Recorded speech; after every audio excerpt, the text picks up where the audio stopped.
Live from Music City, Nashville, Tennessee. This is your motivational, sensational, inspirational, educational, aspirational, international, keenly awaited, daily created, highly anticipated edition of the 90 Days to Trade to Profitably Masterclass, presented by your humble host, Jeremy Alexander Newsome, with another daily dose of mentally delicious brain food, reminding each of you to love life, live life, and trade it. What's up, traders, friends and family, team from around the world?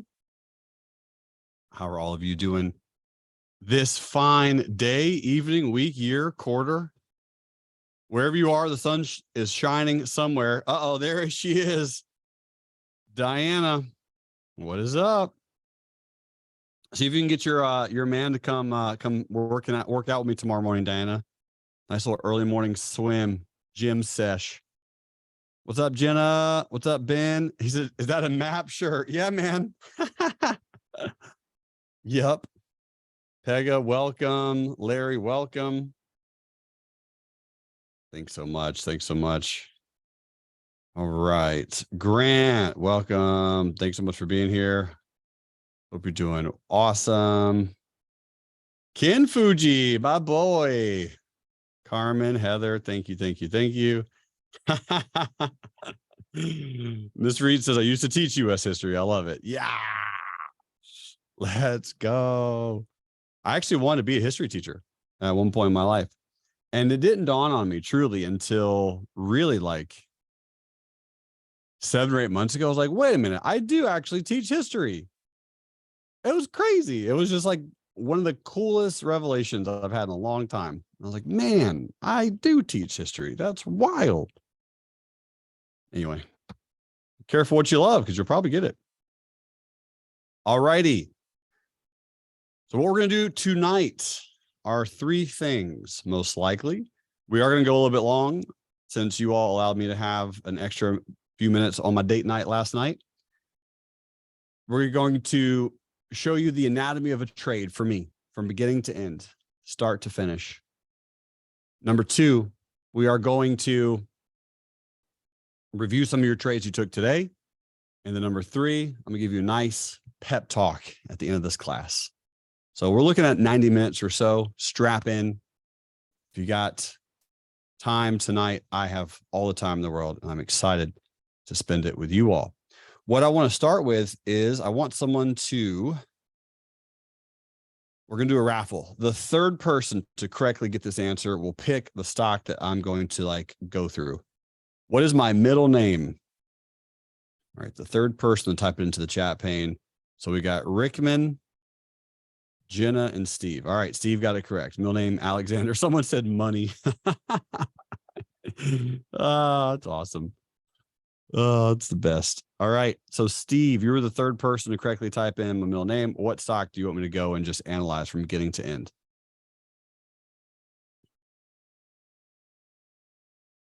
Tesla. Okay. And Ken Fuji, I want you to pick any day of the week in the last 3 months. So some random, not like a one day, like an actual calendar day. Calendar day on Tesla.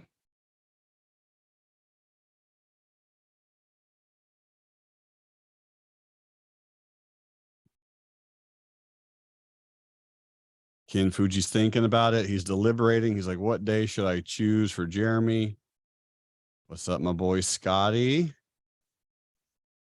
Pega, you'll like this class for sure because this is kind of what you asked for. Ken Fuji, pick a day for me. January 4th. Okay. Beautiful. January 4th. All right. It's a Saturday, so we'll go with the 7th. All right. I'm going to go with the 7th and what did I do wrong? Oh, 2003. Sorry, hold on. Oh, that's good. That's good.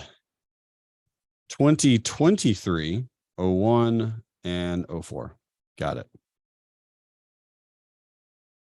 All right, this is going to be perfect. Great, great example. All righty. So what I'm going to do is this is the 3-minute chart. Now I've started it, so I can't see the daily chart for this day yet. So I'm going to show you the exact process that I do. And I will delete all my lines. I can always draw them later. It's not that big of a deal. Okay, so we're going to start with the monthly chart. And on the monthly chart, what moving averages, boys and girls, am I going to be reviewing on all time frames? Let's go pull it up. 10, 20, 50 EMA, 100, 200 SMA. All right. On the monthly, weekly, daily. Okay. So here we go. Here's the monthly chart, and I'm going to click on the long-term moving averages. So the 100, 200. So the 100 is at 88.95. So I'm going to have a line there. So that line is going to tell me, hey, there's something down there. But there's no 200 because Tesla hasn't been around for 200 months yet. It's coming very soon, but it hasn't happened yet. So therefore, no 200 simple moving average. Now we're going to go to the 10, 20, and 50 EMA. And is there a line that's relatively close that I probably need to draw in here? We're looking at this. We got the 10, 20, and 50. There's this green line right here. So this green line's like right in front of where we are. So that would be the 50. So we probably should draw a line there. Would you all agree? All right. So we got a line at the 50. So now monthly chart's done. Now we're going to go to the weekly. And on the weekly, we have the 10 EMA here. And that's really it. I mean, honestly, we're pretty far away from all the other ones, so we don't really have to draw those right now, but we're pretty far away from those presently. We're going to go to the long-term moving average and the 100, 200 on the weekly chart.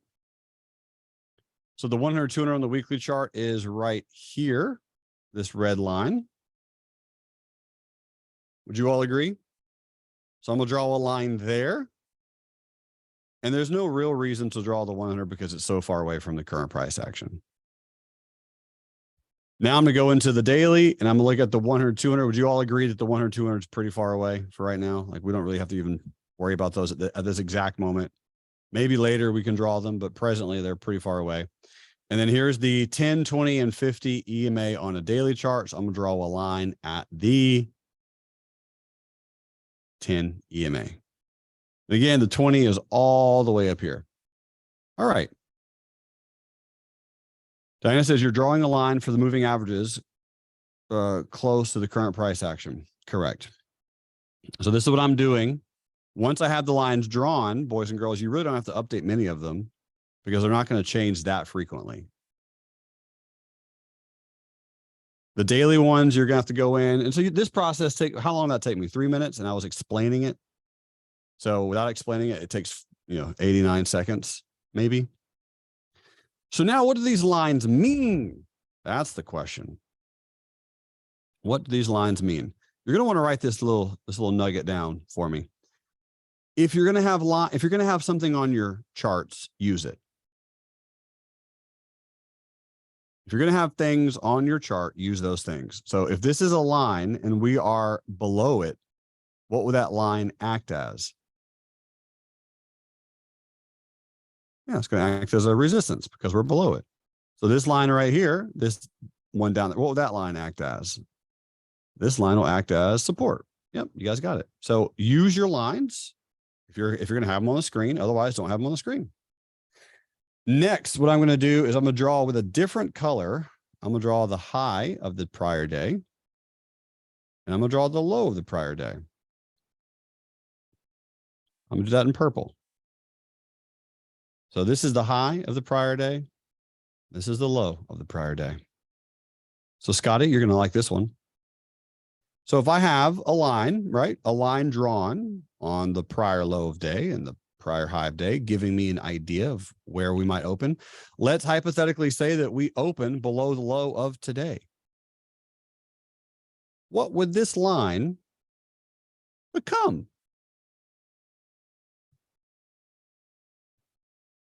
Maybe a resistance? maybe a little bit of resistance line. Yep, so that'll become a resistance line. Perfect. So now we have some lines on the chart. Beautiful. So now I'm gonna go into the 3-minute time frame. Okay. And that's it. I'm gonna pull up the 10 EMA. We're gonna see what we can do. Now, for any of my a little bit more, I don't know if advanced is the right word, but I would simply say traders that have a little bit more access to length and liquid capital. Next week, I'm launching a program called the Tesla Titans.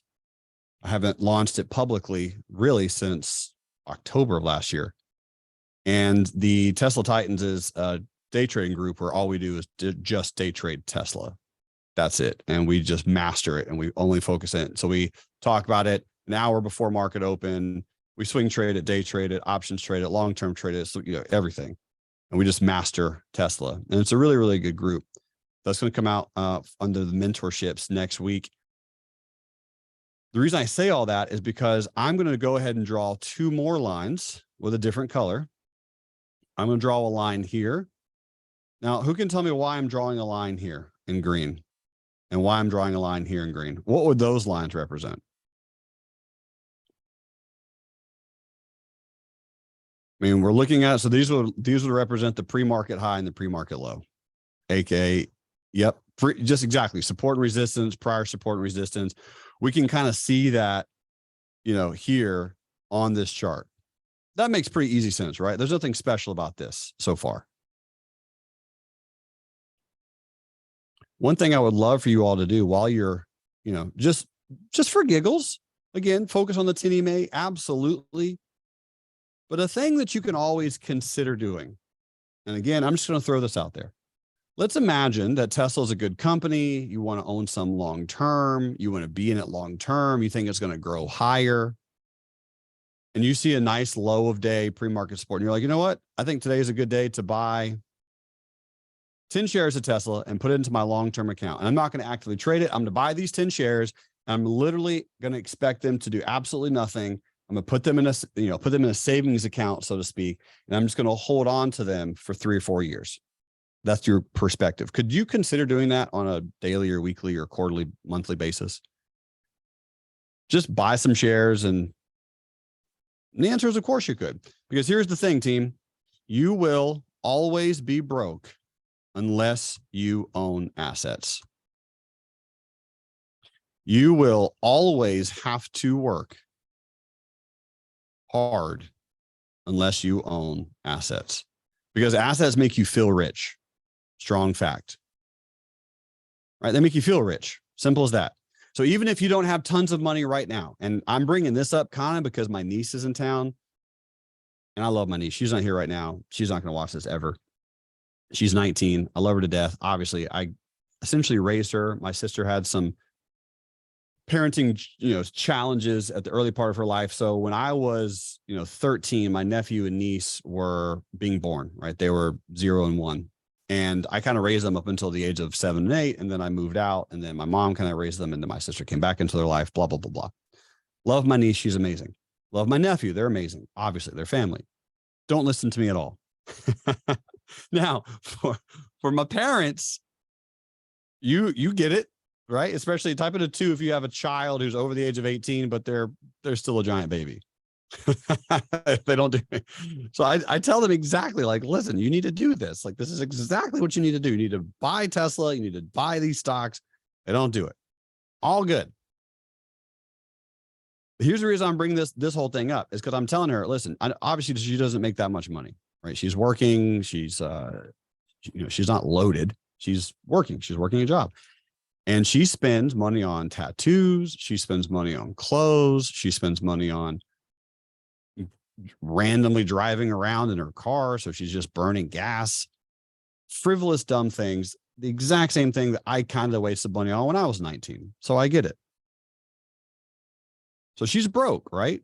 But she's definitely not buying assets. She's spending somewhere around $200 a week on whatever, when she could be taking $100 of that and buying 1 Tesla share a week.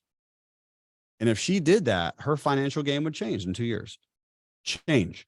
Because once you own, I know you all know this already. I'm not telling you something you don't know, but if you own 100 shares of Tesla, you can rent it out just like you can rent out a house. So now you can bring in monthly income. Crazy. So anyway, that's pretty cool.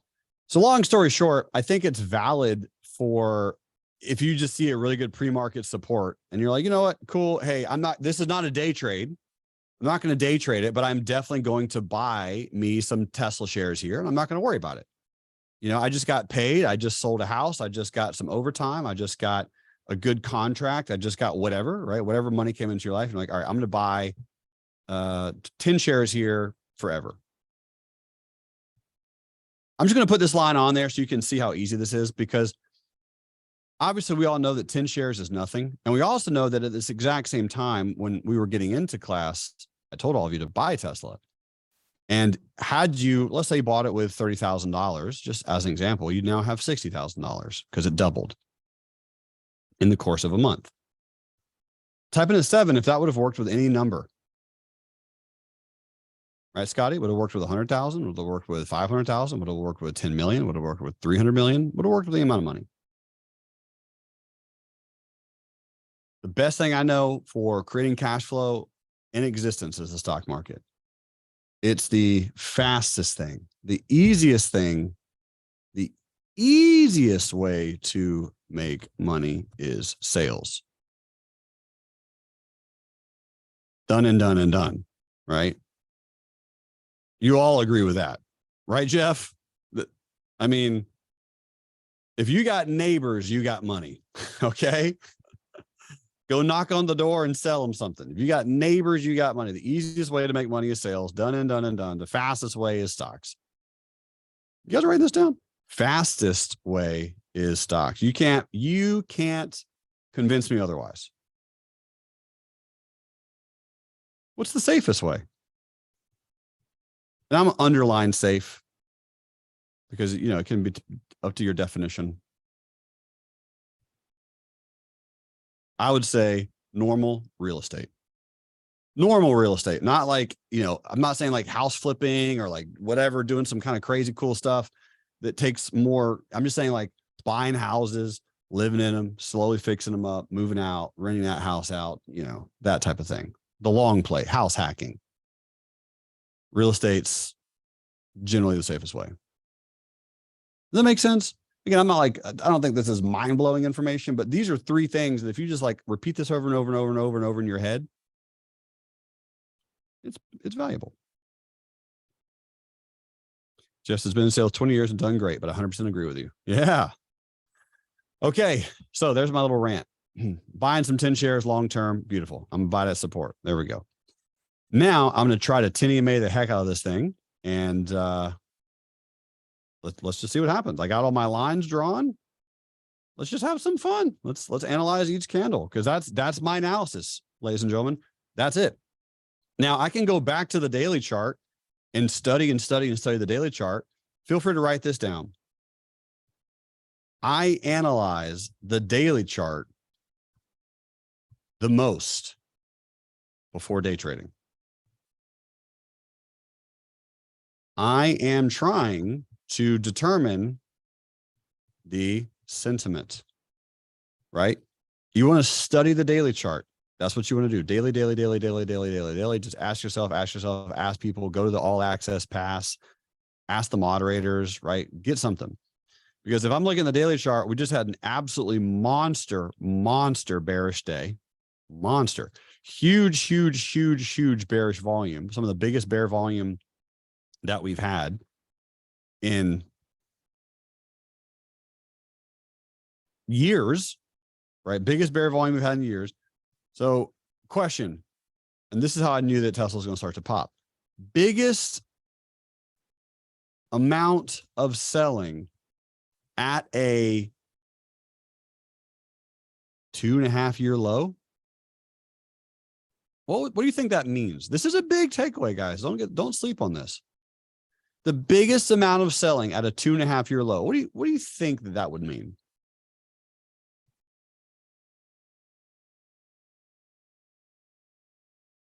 Fear. Yep. Investors dumping. Correct. Bear traders taking profits. They have to only buy from that.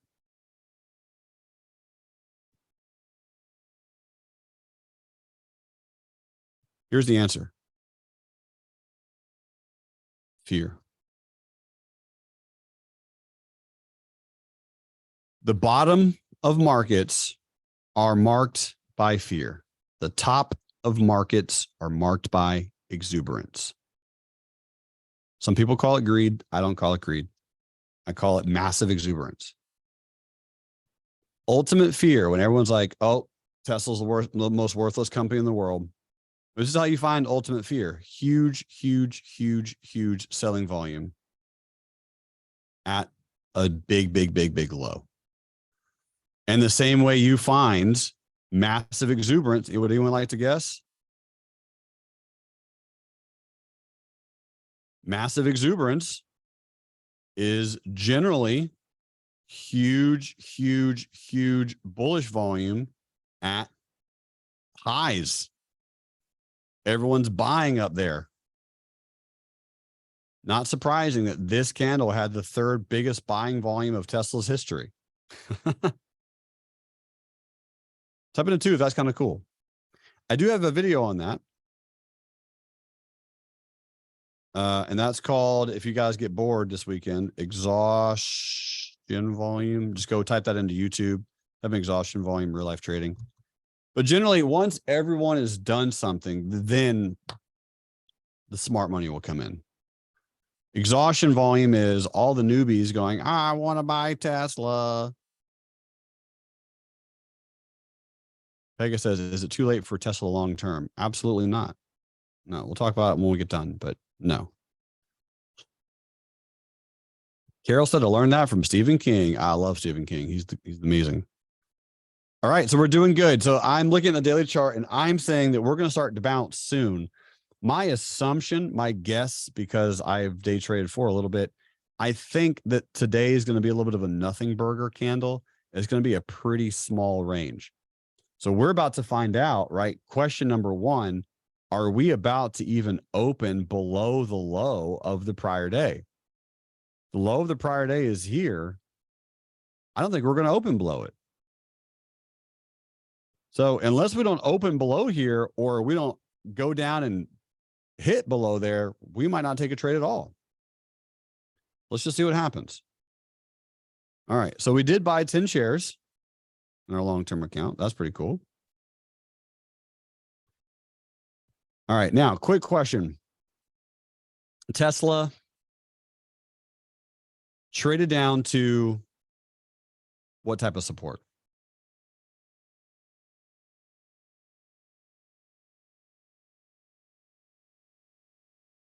Yep, trade down to pre-market support. Now, again, I'm only going to say this out loud for those who are really listening closely.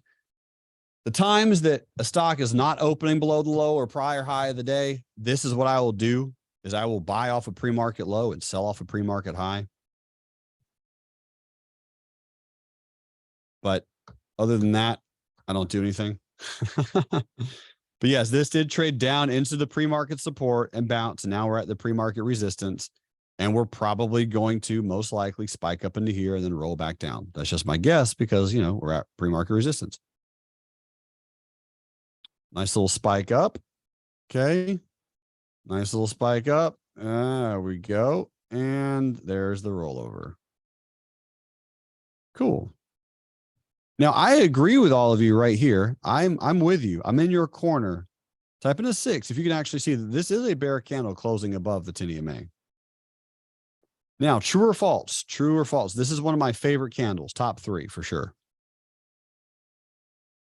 This is like if you took me to a milkshake establishment and I got to pick one of my favorite milkshakes. Just the fact that I'm eating a milkshake, I'm in heaven. But this is like high on the list. Speaking of milkshakes, I did 100 burpees a day and I traded Tesla profitably and worked my face off this morning. I'm going to reward myself.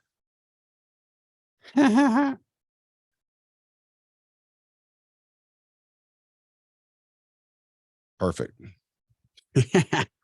Cool. Okay, beautiful. So I'm going to try and draw the line back on. So what's happening here, boys and girls, just looking at the analysis is, all right, we bounced off support. We broke above pre-market high. This right here is, essentially scalpers or whatever, people were just running it up really quick. And then whoever's selling here are, essentially people who are also scalping or bought down here. So if you bought at 107 and it went to 112, here's a quick question. Let's just say you bought at 108. If, I'm not saying you would have done this, but if you bought off 108 and we're at 112, that's $4 a share, right? Could you have done that with 1,000 shares and made $4,000 in 8 minutes and then been done with your day? I mean, is it possible? The answer is yes. I like to think about that sometimes. I really do. I like to put myself in this environment because if your mind never sees it, it will never happen in your life. If you never believe that it can happen for you, it will not. So you have to start believing something. Most of the traders that end up not making it is because they believe something in themselves that will make them unsuccessful.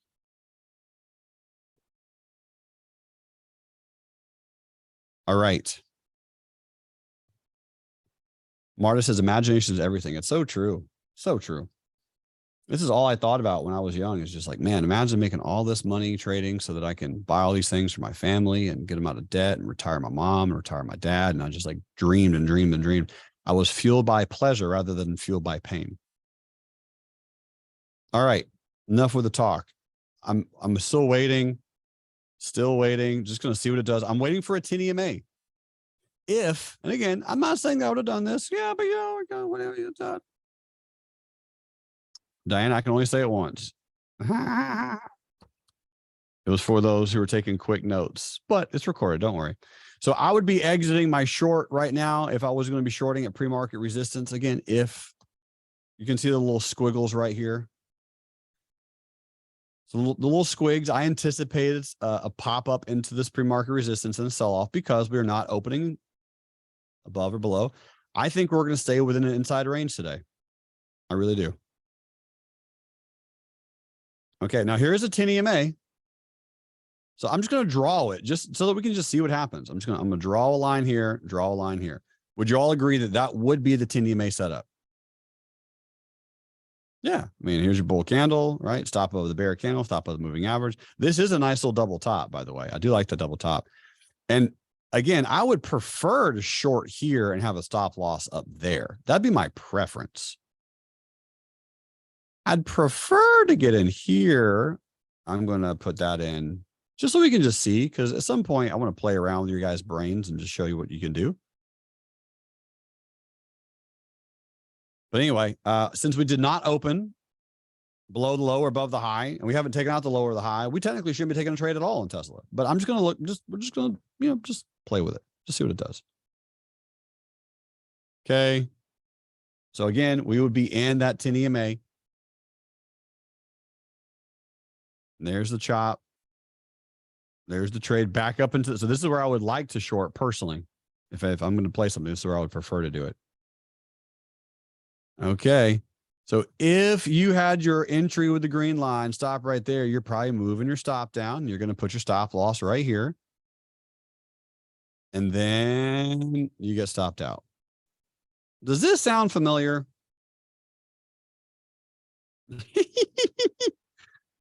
Okay. Now, what's interesting about this? Well, pretty simple. It didn't open above or below and hasn't broken above the higher of the day. So you were trading an inside day. What's going to happen when you trade an inside day? Very frequently, you're going to get chopped up. Diane says, I thought it opened below. No, the low of the day is this purple line right here. Low of the day is this purple line. High of the day is this purple line. We did buy some 10 shares long-term though. So now what I'm going to do, just for the sake of this class and so that we can continue to practice the strategy that actually is what we're here for, we're going to go to the next day to see if we open above or below. Now we can still talk about, Rick says inside day defined, question mark. Just like what it sounds like, my brother. It's a day that is fully within inside the prior day. It does not go below the low or above the high of the prior day. These are the days that you do not want to take a trade because it does not open below the low, does not open above the high, does not take out the low or take out the high of the prior day. Therefore, you should not take a trade. These are the days I'm telling you guys to avoid. Now, I can see some trades in here, right? I see a trade there. There is a 10 EMA play right there. Bear candle closing above, bear candle closing above. You could have gone long there, stop loss there, but you just would have lost the bear trade. So again, like it can depend. It can depend. I can see a bear trade up here. I'm not saying that there's no trades ever. I'm just letting you know that in general, those are going to be days that you're going to want to avoid. Dinah says, I just realized we're not looking at yesterday and today. All right. Yeah. Dinah missed the whole Alexander January thing, but it's all good. No biggie.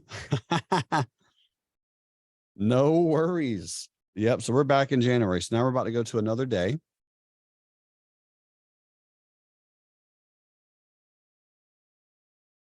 So again, team, I'm letting you all know if you took this bear breakdown, you would have lost money. If you took this potential 10 EMA bullish, you could have made some money, but on it, this was an inside day, right? This was a day it did not have a high or low breach. It didn't open above the high or the low. It just kind of did nothing. And so when this gets to the end, we're going to be able to go to the high and low.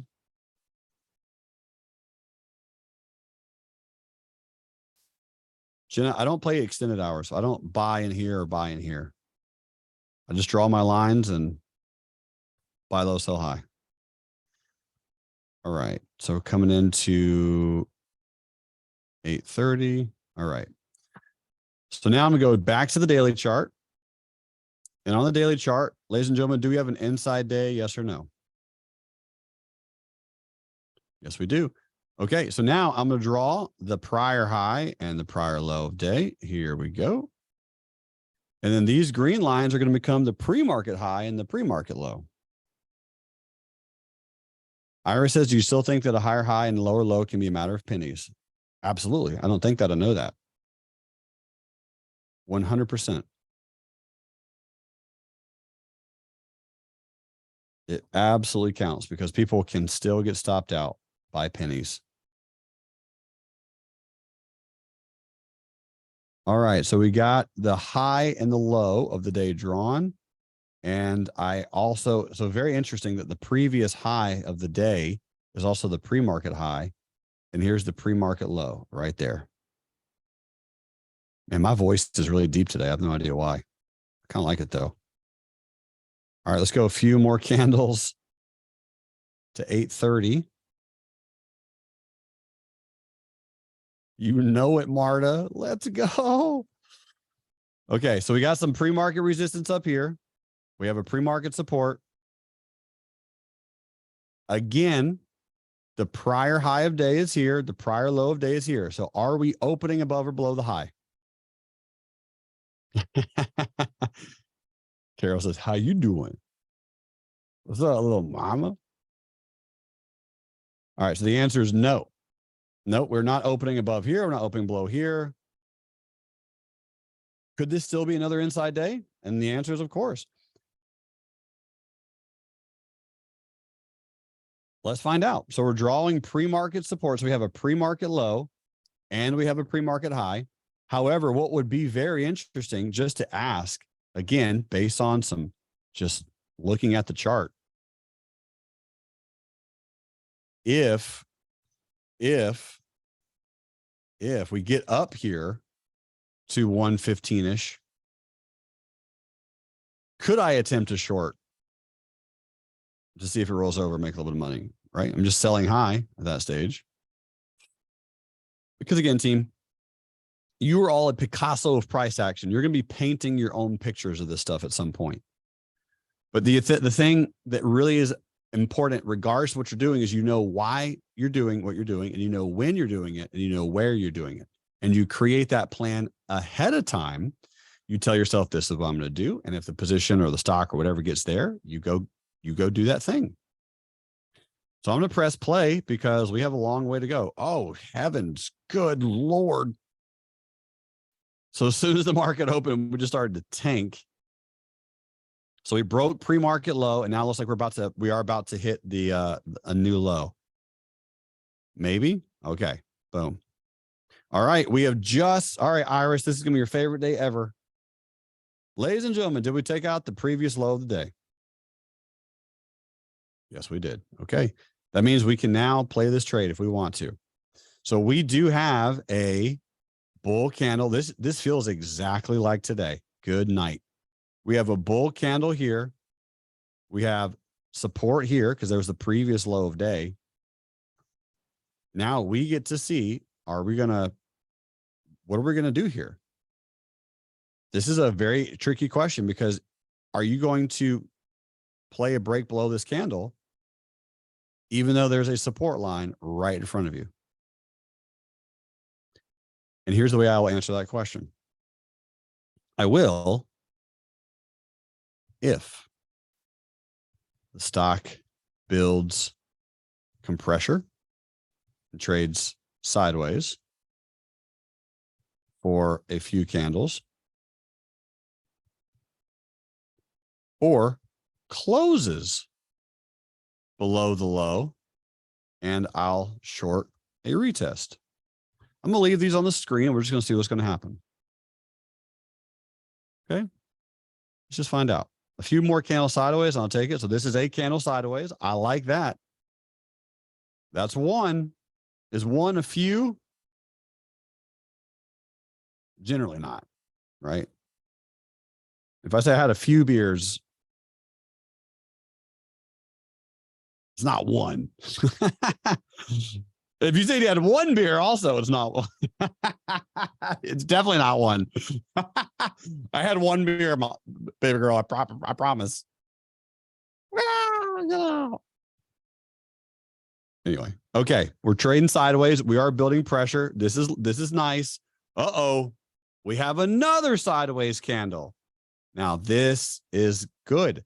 This is an inside candle, and we're on a 3-minute chart. So really good pressure building here. Pressure. Oh, I didn't mean to delete that. Sorry. Pressure is building. I will set this trade up because we are going to learn something for free. I promise you. Now, would I do this trade with real life, with real money? Yeah. Because what's the worst case scenario? What's worst case scenario? I lose money? Oh, no. Oh, no. Oh, God. I'm a loser. I'm the worst. You could either lose an R or you can gain a learning experience. It's up to you. You can either lose money or you can donate money to someone else who needed it more than you that day.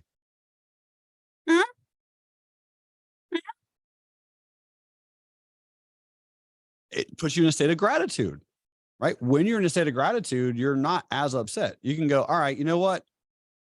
What I love about trading as a community, and this happens to me all the time. When I lose on a trade, I go through my Slack and I almost always find someone else who took a similar trade and actually made money. And when I do that, I go, yes, because I'm like, I just gave my money to Nicole. Nicole out traded me on this. I went bullish, she went bearish, and I gave my money to Nicole. And I picture me going to Nicole and giving her money and going, hey, you beat me on this hand, Nicole. Well done. Right? That was Jenna says you gave me your money yesterday. Exactly. I gave my money to Jenna yesterday. Guys, I lost net loss yesterday on Tesla. Does that make sense? It's a pre-framing. It's a reframing. You get to decide, are problems happening to you or for you?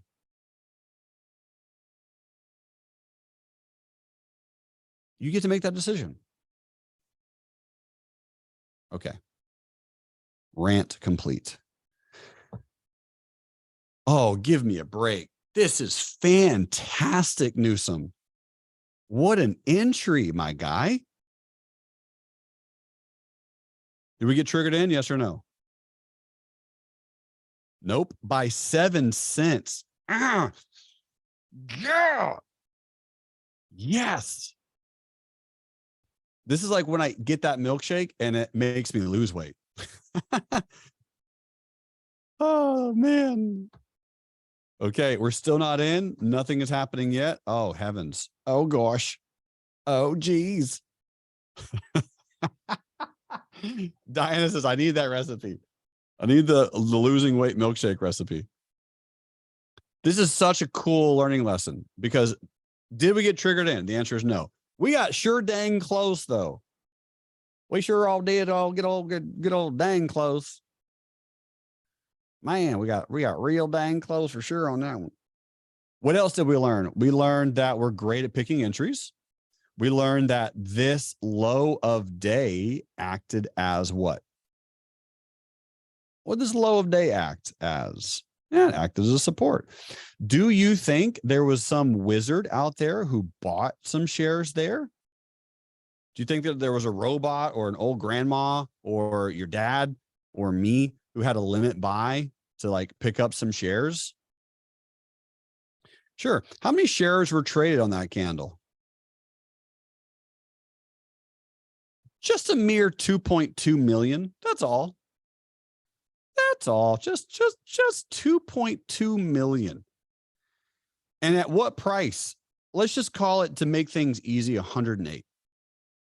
2.2 million shares. That is $237 million.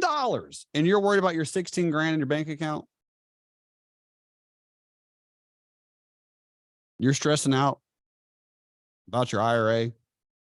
You're living in scarcity and lack when there's $237 million just changed hands in 3 minutes. Vic says, how do you see the number of shares? Easy. And that's a great question. You just hover over the candle and you look up here where it says volume. That's how you do it. Super simple. The blue line right here, this blue line is like the average shares. So it's just like compiling an average for us. But isn't that pretty cool? So when I get all poo-poo pants and I'm living in lack and scarcity, and I'm, because everyone, it happens to me. It happens to everybody. It happens to other people a lot more than it happens to me. That's for sure. Because it's not because I have more money. It's because I have a better mindset. When something happens to me, I sit down and go, all right, how can I learn from this? How can I be in gratitude? How can I overcome this objective? Right? Don't ask for things to be easier. Ask to be stronger, as Jim Rome says. So if I'm over here all like, woe is me, I sometimes just sit down and go, wow, $237 million just changed hands in 3 minutes. And I'm over here worried about a $550 bill. Now, because when you think about it, when you think, oh, wait a minute, I'm about to NSF out of my checking account. I got this $500 bill I got to pay. And if I pay it, I'm NSF. What an idiot.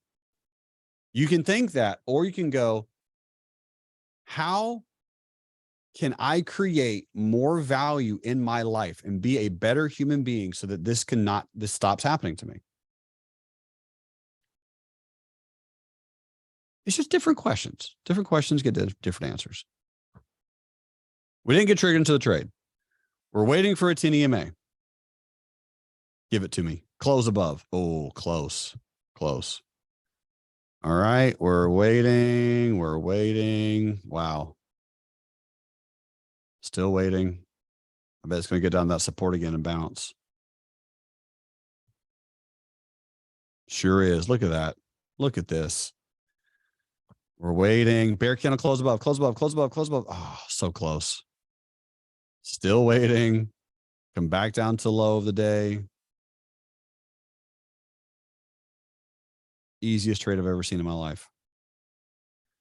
I haven't seen an easier trade than this in a long time. All right, team. Question. Is this a bull candle closing below the 10 EMA? Yes or no? Yes, it is. Is it occurring at support? Yes, it is. Is it a hammer? Yes, it is. Are we building compression and compressor at this support? Yes, we are. If we, I'll take this trade all day. I don't even care if I lose on it. I'll take this trade with $1 million risk unit, a $10,000 risk unit. Who wants to take this trade with $1 million risk unit with me? In their minds. I mean, like, let's play a game. Let's dream for a second. Who wants to lose $1 million or win more than $1 million on this particular trade? Yeah, let's put our mind there. Because you guys say, yeah, it's paper money. Money is paper. That is true. Carol says, I don't want to lose $100. Start getting that mind right, baby girl. Start practicing. That's all I got to say. Practice the mind first. I'm telling you. Because you're going to lose $100. That's a fact. Yeah, it's a guarantee. It's not even like an almost. All right, here we go. Have we triggered in yet? Have we lost $1 million? Nope. Wow. Oh, shoot. Oh, shoot. Oh, shoot. What just happened? What just happened? Are we in? Are we in this? Now, question. Be serious. Is your heart beating a little faster right now? I know it is. You addicts. You crazy addicts. I love it. I love it. Because your brain is already sensing something that's not even real yet. It hasn't even it's like less than real. Oh man. But what's cool about that is you can start to recognize, team. This is why I'm doing this exercise. You can recognize when you start to get emotionally convicted, when you're like, oh, my emotions are coming. What should you do? If you can recognize, you can ask yourself, am I nervous? Is my heart beating faster? Am I nervous? If you start getting, what should you do? Walk the fuck away. You should get the fuck out of this room and go hang out with somebody else for 10 or 15 minutes. Is that making sense? Because if you know that you're just like, oh man, my heart, you want to be able to take a trade and go, okay, I'm not emotionally convicted on this at all. By the way, that's why I tell people to walk away. Because there's zero chance you're better than me. Zero. And I get nervous on every single trade. So I walk away on 99% of them for a period of time. Is that fair? Listen, come at me, right? You're when you're trading, you're trying to beat me anyway. That's fair. That's good. There's zero chance that you're going to be less emotionally compromised than me right now when you're trading. So you got to start building that muscle now where you're like, you know what? I don't even care, dude. It's all good. Whatever. Play it out. I'm gonna go use the bathroom. I'm gonna go wash the dishes. I'm gonna go do some push-ups. Okay, so here it goes. I'm gonna walk away.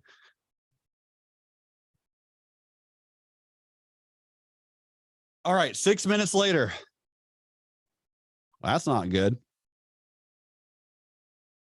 We are the mayor of Suckville. We're gonna feel like a real bum if we lose $1 million on this trade. But we're gonna lower the stop loss to here, and we're gonna walk through it. Question number 1, were we wrong immediately on this one? The answer, so far. Okay. Number 2, because again, this is a learning experience. We're learning. This is a learning experience. I put my mind and my body under this type of stress all the time so that I can like push past it. This is, by the way, no, this is like, just letting you guys know, this is, if I'm still losing, this is like $968,000 of a loss.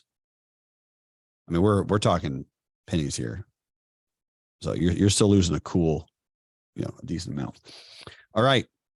We're going to move the stop though. And then I'm recognizing that this is a bull candle that's closing, a bear candle that's closing above the 10 EMA. So if we break out of here, I'm going to plan to go long, stop down here and try to ride this up.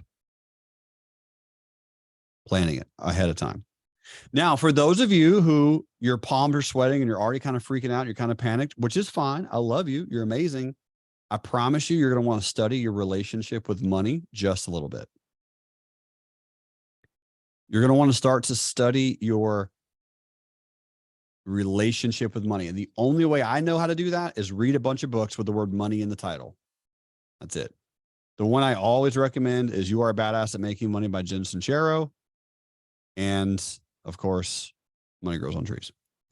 2 trades at the same time. Not yet. Not yet. I'm going to have my stop loss. And then when I get stopped out, I'm going to flip to the bull trade. All right, here we go. Next candle. Let's go. Dang, amazing. We just lost a fake $968,000.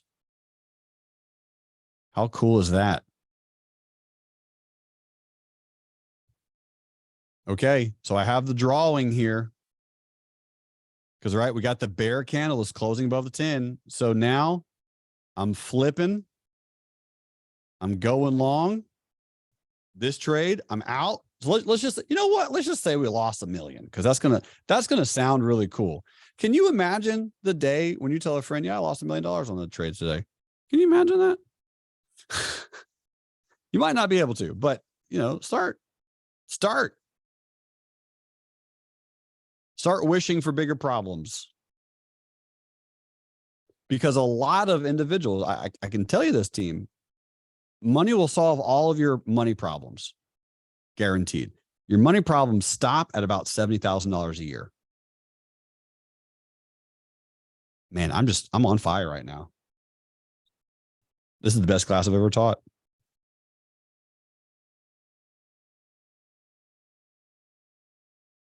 Because the truth is, in a situation like this, right?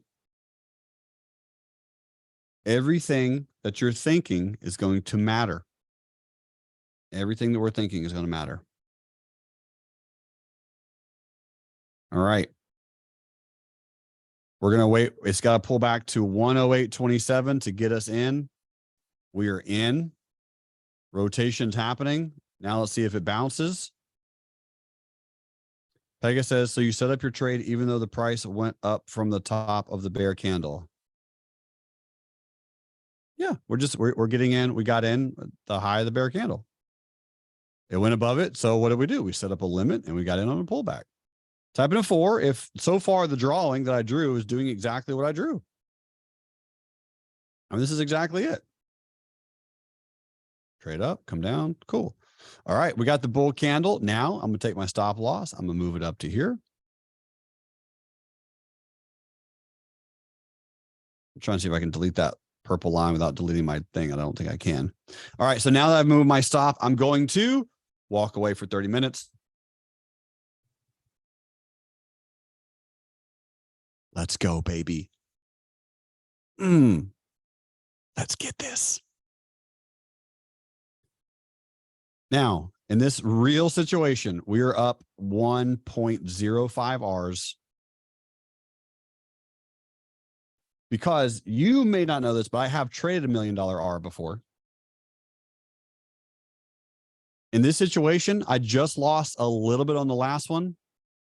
On this one, with this many bull candles in a row, 1, 2, 3, 4, 5, 6, 7, and we're at a new high, and we're up into here, and I'm up more than an R, and I'm up more than I just lost on the prior trade. Yeah, I'm gonna throw in a limit sell. I'm gonna put a limit sell up here. Let's go. Boom. And you still want to celebrate. How cool is that? But do you see the conviction, the practice? I know we just lost on a trade. I get that. But now we just made that back with a limit sell. That's 1.14 Rs because I did a limit sell. I wanted to sell in the limit. And here's what's cool. Your brain's like, Newsome, I don't even understand $1 million. What are you flipping talking about, dude? 1.2 million shares trade hands right there. I don't think you guys know how much 1 million shares is. The most amount of shares I've ever bought on anything was like 180,000. 1.2 million on In 3 minutes, guys. Are you listening to this? 180 seconds? 1.289 million shares. It's almost 1.3. So what I'm getting at is your, whatever it was, 40,000 shares don't even show up on the radar. Are you getting what I'm listening to? Your mind is playing small, boys and girls. If you want abundance, it starts here first. One of the best ways that you will ever become rich is you have to think it first. And when I say think rich, I mean like really think rich. Really, really, really think it. And then step 2, place your mind, body, soul, and spirit there. If you can, physically. This right here, this is how you would do that. You place yourself in that moment physically, right? With the mind, with the, oh my gosh, I'm trading $1 million risk unit. Holy schmolies, right? I'm whatever, crazy amount of shares. This is nuts. And you're really thinking through all of this. You're writing it down on the spreadsheet, how many shares you would be in. You're imagining the P&L that would be popping up here. You're imagining depositing it into your bank account. The book is called Think and Grow Rich, not Work Really Hard and Become Rich. That's not the name of the book. I'm giving you the exact formula for how I became a multi-millionaire by the age of 24. And then I lost it 3 separate times. That's okay. That's fine. Good Lord. So fun. So fun. Man, I sucked. Did anyone else suck in your 20s? Or was it just me? All right, cool. You guys are all terrible. Now, Rickman, this is a good question because we're talking both trading and psychology and all the things here. Rickman, who I know personally, and I love this man. This guy is an incredible character. Great soul, great spirit. How do you avoid losing money once you have it? And the answer is have a very, very specific plan for it and know how to protect it. Study protection of money, study assets, study knowledge, study and be around people who have kept it, who have made it. Learn from them. Ask them exactly how they did it. Because here's the thing. Normally people are afraid to ask. Like most of you are going to, if you came to my house or you talk to me or whatever, you probably may have some type of like fear of judgment or whatever. If you walked up and asked whoever, yo, man, when you made your first million, how'd you keep it? What was your, like, what did you do? After you made $1 million, like, what did you do with it? These are questions that you should be asking really, really wealthy people. Because normally what they're going to tell you is, I reinvested it. That was my answer, right? I took more money and I bought more things. I bought stocks with it. I bought Bitcoin with it. I bought other assets that I was extremely confident in, that I had researched, that I had studied, and I knew how to protect myself. I studied collar strategies because collar strategies can be implemented with millions of dollars, billions of dollars, millions of shares, billions of shares, doesn't matter. You can create unlosable positions. The reason that the term is very real, the rich get richer, is because they know how to not lose. I can create stock positions that are worth millions of dollars and either make 3% or make 30%.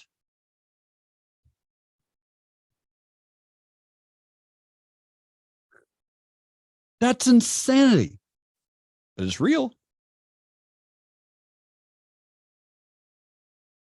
Isn't that cool?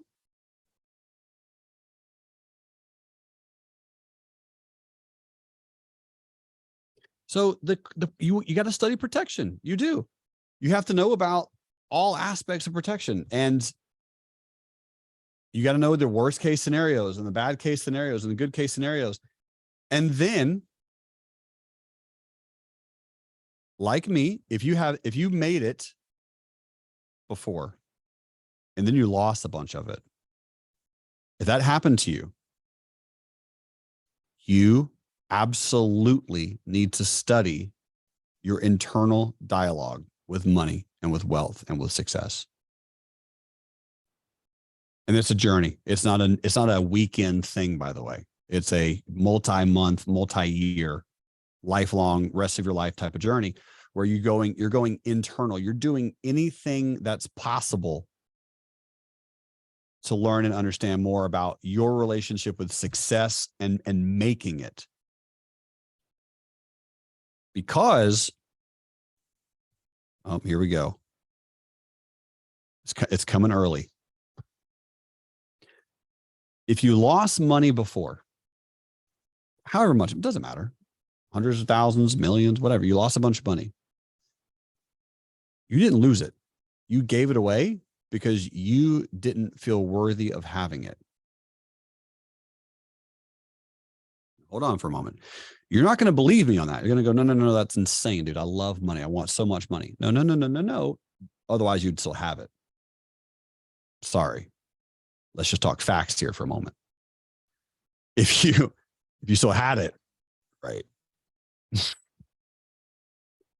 If you lost, because remember, I'm talking from experience. I know how this feels. I know what rock bottom looks like. I know what it feels like. I know the coldness of that concrete. I know the color of it. I can tell you the taste of it, man. It tastes like Steel Reserve and ramen noodles, right? I know what rock bottom feels, looks, and tastes like. I've been there. And I realized that I'm not saying this is your fear, but one of my fears of holding money was judgment. Judgment. Who would I be judged by? I'd be judged by my mother. I'd be judged by my family. I'd be judged by people would look at me different. People would treat me different. People would say things about me that would make me feel awkward. And in that awkwardness, it would create pain. And I wanted to avoid that pain. So I just made sure I didn't have the money. Obviously, that's subconscious. I realize that your brain normally isn't saying, oh, yeah, let me just give all my money away because I'm afraid that my mom won't love me anymore. Your brain's not saying that, but your subconscious brain is. Your mind, your conscious mind, creates approximately 12,000 thoughts a day. What do I wear? Should I drink this water? Should I turn the heater on? Should I put my shoes on? Like, what type of shoes should I put on? What type of shirt? Maybe I have a weird map shirt. What should I wear? These are thoughts that you're thinking. The subconscious mind processes 4 million thoughts a day. 4 million. Every time your heart beat, your brain had to think about that. Your subconscious mind. Every time you blink, your blood pressure, what's it called when you sustain the heat on your body? Hypothalamus is not the right answer. That's what's coming to my brain. It's not the right answer at all. I don't even know what that is. Homeostasis. Dang, I got it. I got it before you guys typed it in. I don't know what a hypothalamus is. I don't think that's anything. All of that, your body's doing subconsciously. Type in a 1 if I'm right, though. I mean, that's just according to science thus far. Maybe I'm wrong, but from what I've studied about it. So it is not your conscious mind that's screwing you over. It's your subconscious mind. It's all those little nooks and crannies and fears that you just haven't healed into yet, that you haven't really alleviated. You haven't really broached that subject, and you haven't done the things that other people have done to get past that. Because one of the questions that I had about, okay, fine, if that's true, then how did Mark Zuckerberg become a billionaire without doing all like the hairy fairy yoga, stupid forgiveness workshops and all these like prayers and meditation? Like, how did he become a billionaire? Because he ripped people's faces off and slit their throat. He didn't have any care of judgment at all. Not just Mark Zuckerberg, but a lot of people in that position, they didn't care. They would walk over their grandmother for some more success. And then they would pull Granny aside when they got there. Your fear of judgment is what's holding you back. Your fear of being judged by others. It's not Christian to make that amount of money, or it's not insert whatever your religious beliefs are, or your political beliefs. Oh, I can't really be a great Democrat if I have $400 million in my bank account, or I can't be a great Republican if I don't donate a certain amount of money. Whatever it is, like, you're going to have these random beliefs because here's the fact. If you believed truly that you would have it, you would have it. That's what I'm telling you. I know that to be true. I know that to be true. It is 1,000% accurate. What you have in your life right now, you have it because you feel you truly deserve it. Based on your subconscious blueprint of success, happiness, wealth, family, all those things. If you do not drive a Rolls Royce, it's because you do not want to be judged, because you don't want to be driving a Rolls Royce. You don't want people to think about you or call you something. You don't want whatever random friend that you might have in your life to go, oh, got it. She thinks she made it now. Okay. She thinks she's all big and bad because she got a Rolls Royce.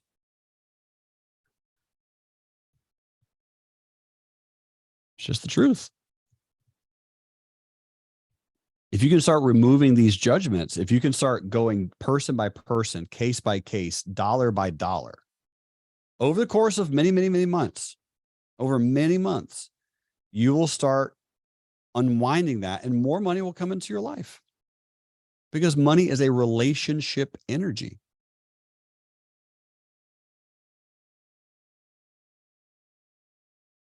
If you have a bad relationship with yourself, guess what you're also going to have a bad relationship with? Money.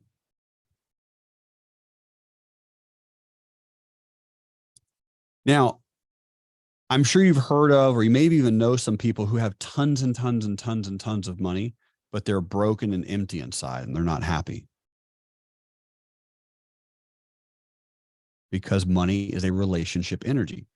They focused all of their time, focus, beliefs, thoughts on walking over people, doing certain things to get all the money. And they never turned the flashlight inward. They did this first. They said, let me get as much money as humanly possible, and then I'll figure out all the spiritual inner work, all the emotional stuff.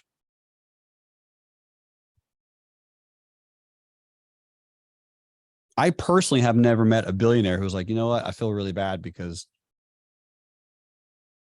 I screwed that person over. I did this and this and this, and I shouldn't have done that. It was pretty shady. But I've learned. I haven't met really, really, really wealthy people that weren't like, man, you know what, dude? In order to get where I had to do some things that, looking back, I really wouldn't have done. They had certain values. They had certain beliefs that you may not have. And here's how I can prove it. Whatever job you might have, whatever income you might have presently, that's the one that you wanted. You wanted the job that you have now at some point in time. You wanted the salary that you have now at some point in time. You thought that's exactly what would be good enough. And so you got it. Because it aligns with your skill sets. It aligns with your values. It aligns with what you know, and it aligns with what you've studied. It's not overly surprising. And whatever those values that you've studied and believed for 10 or 15 years is exactly what you have now. So if you want something different, you're going to have to do something different. You're going to have to believe something different. Money is energy. It's a relationship energy. So if money is energy and thoughts are energy, then money is thoughts, using the transitive property. So if you want more money, you have to create different thoughts. You have to think different things. That's the name of the book, Think and Grow Rich. We have one individual saying, I don't think I have a fear of judgment for having a lot of money. I have a fear of not having enough and not knowing how to make a lot of money. No, because you don't have to make money to have it. So again, that's a belief system. You have a belief system that says I have to make money in order to have it. I have to work for money. I have to know something, right? I have to know something. Because when you say not have enough, you don't even know what enough is. You haven't studied enough. Because enough is an internal journey. Because you can never have enough money because there's always being more that's created. But you can have enough fulfillment. Again, truth. Because I can read the statement, right? Your statement, as beautiful and gorgeous and true for you as it is, you don't have to make money to have it. People can just give you money. Saying this as humbly as I can, I get 1 or 2 offers a month just to own people's businesses, portions of their businesses for free because they like me. Like, dude, here, sign on the dotted line. I'm gonna give you 15% of my company because I think you're an amazing person. Sometimes I do, sometimes I don't. It depends on, do I want that energy connected to me or not? Do I want their business? Sometimes I'm like, man, I love you so much. It's amazing, but thank you. No, I just exist. So I don't have to do anything for money sometimes, a lot of times.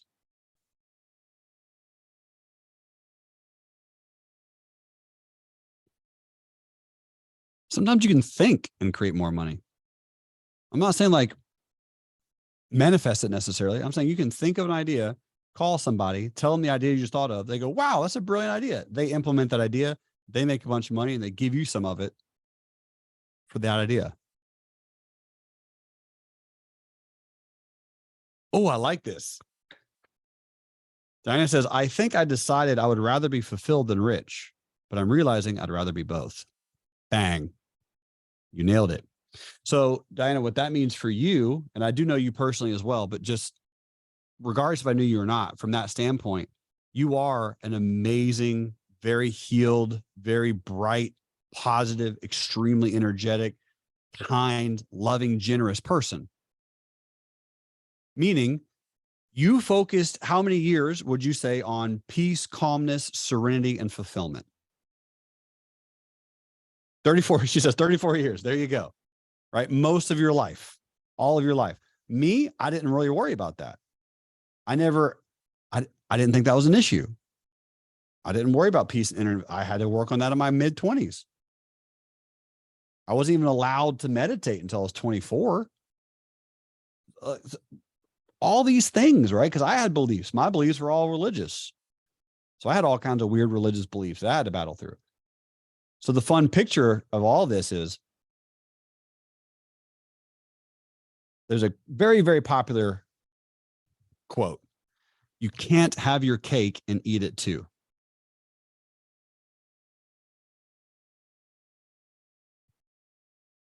Type in a 2 if you've heard that one.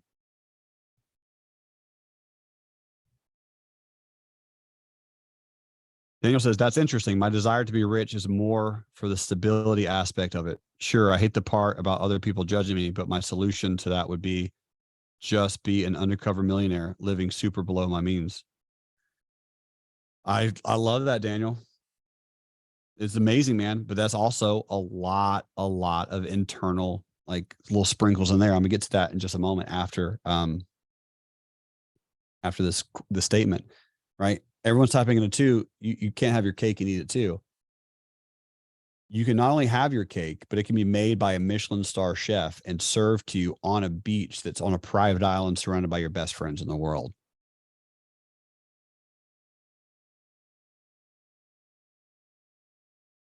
What if you lived with that mentality for next rest of your life? Meaning, there's this one quote, guys, and I'm not saying this is a quote that I'm still struggling with. I've been struggling with it for a year, and I like it a lot. You can have everything all the time.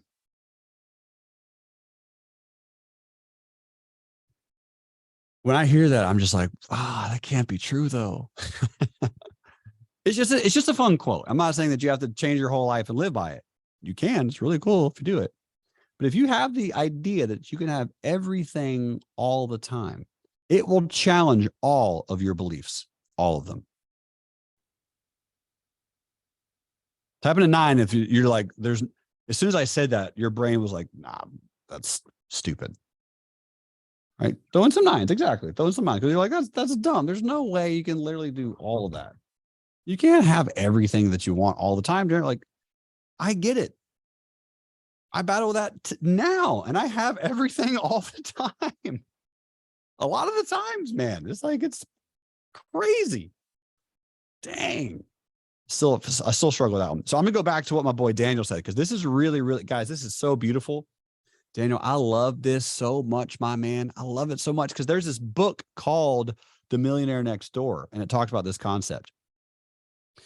So Daniel says, my desire to be rich is more for the stability aspect. So Daniel wants to be rich. So he has wealth and security equal, right? Meaning wealth will bring him security.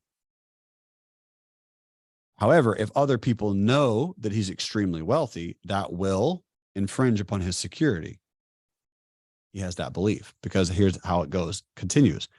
I hate the part about other people judging me, but my solution is hide from the world.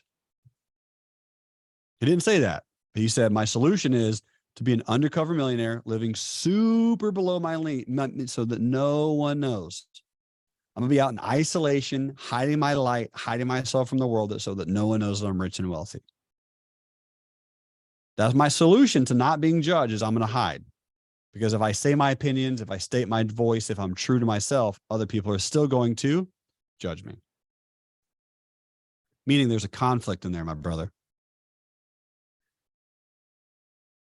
It is not our deepest fear is not that we are inadequate.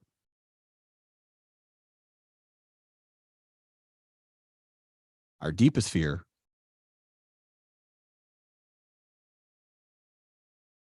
is that we are powerful beyond measure. It is our light, not our darkness, that most scares us. Meaning, if you shine as bright as possible, my guy, that light, right? If you isolate and hide and build a house that's whatever, modest and mediocre so that no one knows that you have $400 million in the bank. I'm not saying that's wrong. I'm not saying that's bad. I'm just simply saying that that is still a fear of judgment. That's all I'm saying. It's still a fear. So you're saying, hey, instead of me flaunting my wealth, I'm just going to do nothing so that no one knows I'm rich. I'm just going to hide.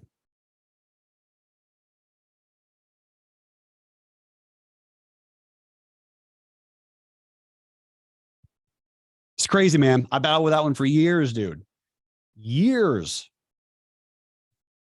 I still push past it. It's still a very interesting dilemma. It's extremely unique. And again, I'm not saying it's bad by any means. But if your soul's purpose on this earth, if you have a calling to be a little bit greater than you are now, you're going to have to shine that light at some point. If you're going to, you don't have to.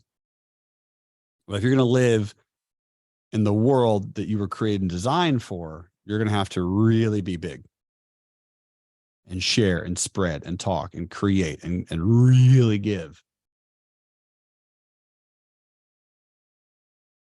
If that's your soul's purpose. If you are designed and created to be, and you can find that out, right? If you're designed and created to be that undercover, silent, Batman style, money vigilante that you give billions of dollars away every year and no one knows your name, that's okay too. That can be your soul's purpose. There's a great book by, there's a biography by, the guy's name is Chuck Neely, and I forget the actual name of the book right now, but he designed and created the stores in the airport. They're tax-free, the duty shops, and he's a billionaire and gave so much money away, no one knows who he was. So it's really, really cool. Vic says, my deepest fear is that I can't provide for my family. Nope.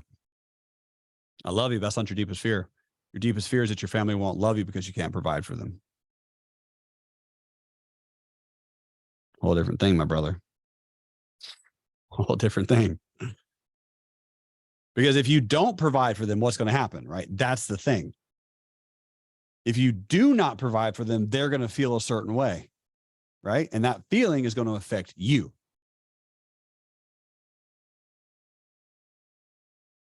But it's good to know your true your true fear at this stage of your life. You're like, this is absolutely my fear. Is my fear. And team, according to one of my mentors, Tony Robbins says that everyone has two major fears: the fear that they won't be loved and the fear that they're not enough. Everything stems from those two fears. Right. So there was a comment in the comments earlier about, I don't know if I'm enough. I don't know if I'm going to have enough. I don't know if I'm going to be able to create enough, or how much is enough, right? That's a fear. I'm not enough, AKA I won't be loved by other people because I won't know my true value, my true gift, my true take for the world. I won't know any of that. So that therefore I'm just existing. And then how do I know if I'm really existing for the right purpose? How do I know if I'm enough? It's a valid fear. My fear, for sure, number one fear is that I'm not going to be loved. Absolutely. My whole purpose on this earth is to love. That's why I'm here, man. So my battle is when I tell something to someone that offends them or hurt their feelings or say something that might be mean or whatever. And I have to get past that fear of judgment that they cast upon me so that they don't love me anymore. Once I 5 or 6 years ago was like, you know what? Not everyone's going to love me. Some people are just never going to like me ever. Man, dude, that changed everything for me. As stupid as that sounds. I became so much more wealthy after I just said, like, yeah, whatever. Who cares? It's wild. And I know I'm going really deep, but I will say this. I go equally as deep. There's a course that's totally for free. It's called the Real Life Trading Psychology course. If you haven't taken it, it's 7 hours of this, where all I'm doing is just talking about this guy right here, this girl right here, talking about your brain, talking about the mindset that holds us back and all the things that we're doing incorrectly because of our fear of judgment or not being enough or fear or scarcity. Vic says, you paid your dues, Jeremy. My brother, I did, my guy. I did. I paid them. I paid them. And so now I want to help other people not have to pay them through pain. Because I do believe that you can have and you can experience everything that I have now. You can experience it through enough pain or through enough pleasure. You get to choose.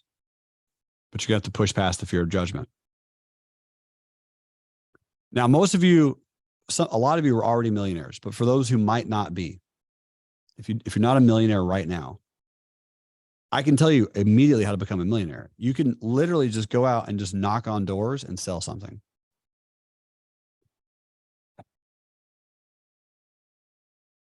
Literally, that's it.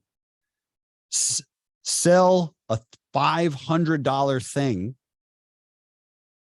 to 20,000 people. Get $1 million. Nope, sorry. Did the math wrong. That's $10 million. $500 thing to 2,000 people. That's $1 million. There's 2,000 people that live in your neighborhood. A $500 thing, knock, knock, knock, knock, knock, $500 thing to 2,000 people. That's nothing. If you're not a millionaire, go do that this year, please. Not sell them anything, man. I'll come in and clean your house for $500. I'll clean your car 3 times a year. I'll mow whatever. I don't know an easier way than that. There's a faster way. Stocks are faster, but easier. Good night. Now, what are you going to have to do to overcome that? You're going to have to overcome that fear of rejection, the fear of judgment. Who is this person knocking on my door? What are they trying to sell me? I am trying to sell you something, but before I sell it, let me find out if you're even the right person for this product. But type it in 2 if that math is mind-blowing. $500 to 2,000 people. That's the amount of people that you will see this week. You will see 2,000 people. in shoot, guys, 1,000 people is 500 grand. 500 people is $250,000. I mean, $250,000, 500 people. You take $5,000 of that, buy a $500,000 funded account through real life trading, take another $40,000, buy Tesla with it at 180, sell it at 220, make 35% return, take another $200,000 of it, buy a nice house, fix it up, sell it in 2 years. You won't have to pay any capital gains, take all the money made from the house, and then do it again with the next one. Boom. You're all millionaires in 2 years. That's it. It's not hard. I get asked all the time, Newsome, if you lost all of it tomorrow, how long would it take you to get it back? Dude, weeks, dude, like weeks or a month. It would be so fast. It'd be so quick. I would be relentless. Relentless. Because I know the path and it's not hard. It's numbers. It's second grade math.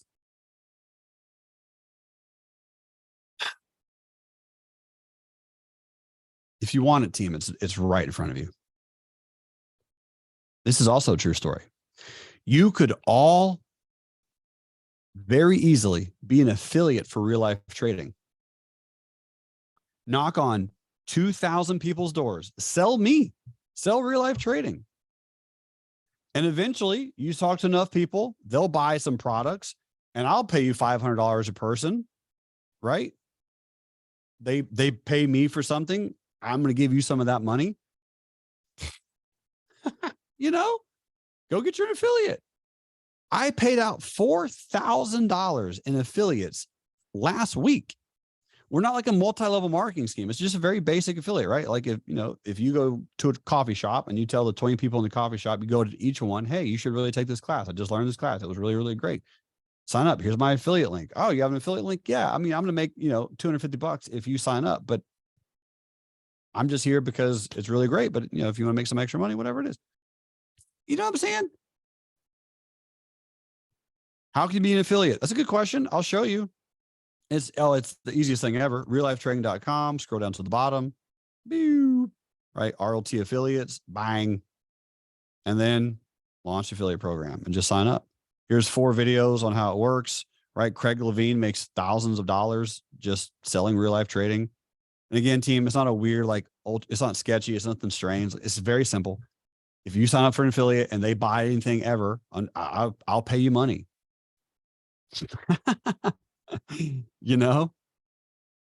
That's typing one. That's simple though, right? Like I'm not overcomplicating it. That's pretty basic. It's just a regular old affiliate.